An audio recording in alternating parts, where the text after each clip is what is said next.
Hello friends, आज मैं आपके सामने एक नया टॉपिक लेकर आया हूँ इकोनॉमिक ग्रोथ और इकोनॉमिक डेवलपमेंट के ऊपर। ठीक है, तो ये बेसिक सा डिफरेंस है। ये क्वेश्चन आपको पेपर में 5 नंबर का आराम से मिल सकता है क्वेश्चन। ठीक है, तो इकोनॉमिक ग्रोथ की बात करते हो, डेवलपमेंट की बात करते हैं। ग्रोथ का मतलब हो गया आप सिर्फ एक पर्सपेक्टिव को देख के आगे बढ़ रहे हो, आपको सिर्फ रिजल्ट चाहिए। डेवलपमेंट हो गया ओवरऑल ग्रोथ।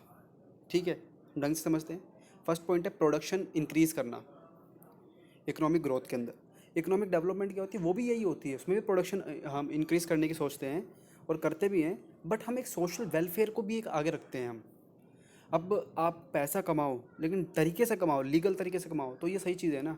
अगर मैं पैसा किसी से हड़प रहा हूँ, पैसे तो कमा रहा हूँ, हड़प रहा हूँ, लेकिन ये गलत हो गया ना। तो सोशल वेलफेयर बहुत बड़ी चीज़ होती है इसमें। आप जो प्रोडक्ट है, अपना प्रोडक्ट का प्राइस कंपटीटिव रखो, तरीके से रखो, ज़्यादा चार्ज ना करो, लालची मतलब कि तरीके से सब चीज़ें। सोशल वेलफेयर, हम हमें आसपास की इन्वायरमेंट का भी ध्यान रखना है। ठीक है, ये यूनिडायमेंशनल कंसेप्ट है। यूनिडायमेंशनल का मतलब होता है कि एक तरफा। ये मल्टी डायमेंशनल है।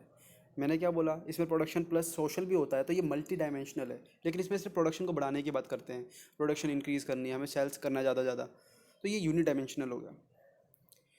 ये क्वांटिटेटिव कंसेप्ट है। क्वांटिटेटिव का मतलब होता है जिसको हम क्वांटिटी में मेजर करते हैं। हम जैसे बात करते हैं कि भाई मैंने 50 यूनिट सेल करी।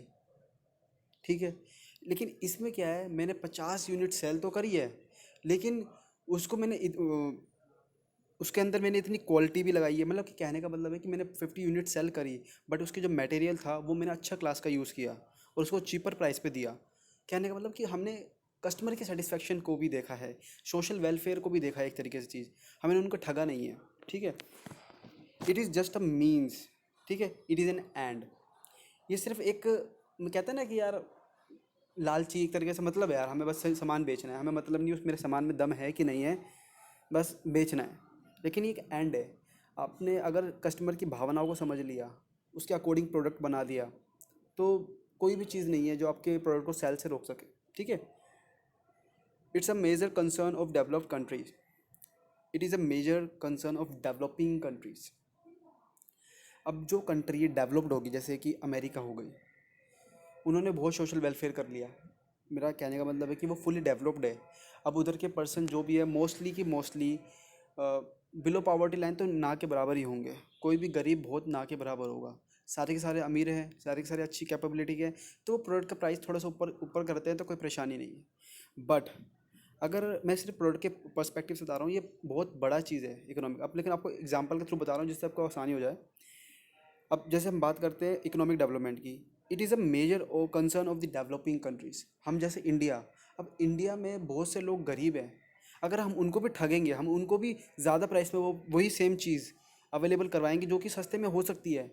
अब हम देखेंगे इंडिया में कितनी सब्सिडीज़ यूज़ होती है, क्या वो अमेरिका में होती है? मे बी नहीं। मैंने स्टडी नहीं करी इसके रिगार्डिंग, लेकिन हाँ इतना कह सकता हूँ कि इतनी सब्सिडी जितनी इंडिया में होती है उतनी नहीं होती होगी। लेकिन इंडिया की कंडीशन अलग है उससे। इंडिया में बहुत ज़्यादा गरीब लोग हैं, उनको रहने के लिए थोड़ा सा गवर्नमेंट को एफर्ट दिखाना पड़ता है। तो ये चीज़ें हैं सब। मेजर्ड बाय रियल जीडीपी पर कैपिटल इनकम। अब इसमें क्या होता है, जैसे हम बोलते हैं ना कि इस कंट्री की जीडीपी इतनी है, ये पर कैपिटल इनकम की इतनी है, ये उसके थ्रू मेज़र होता है इकोनॉमिक ग्रोथ। बट जब मैं डेवलपमेंट की बात करता हूँ तो ये ह्यूमन डेवलपमेंट इंडेक्स के बारे में होता है कि हमारे इधर के लोग कितने पढ़े लिखे हैं, उनको जॉब मिल पा रही है कि नहीं मिल पा रही, इस तरह की सारी चीज़ें आती है इसके अंदर। ठीक है, तो ये छोटा सा कंसेप्ट था। आप उसके एक तरफ के पॉइंट्स याद कर लीजिए। 2 बार लिखोगे, 3 बार लिखोगे, मन में मतलब समझ समझ के 5-7 बार लिखो, पॉइंट आपको रट जाएंगे। उसके बाद दूसरा तो आप बना के रख लोगे इसका अपोजिट। ठीक है, तो ये ईजी हो जाएगा। Thank you very much.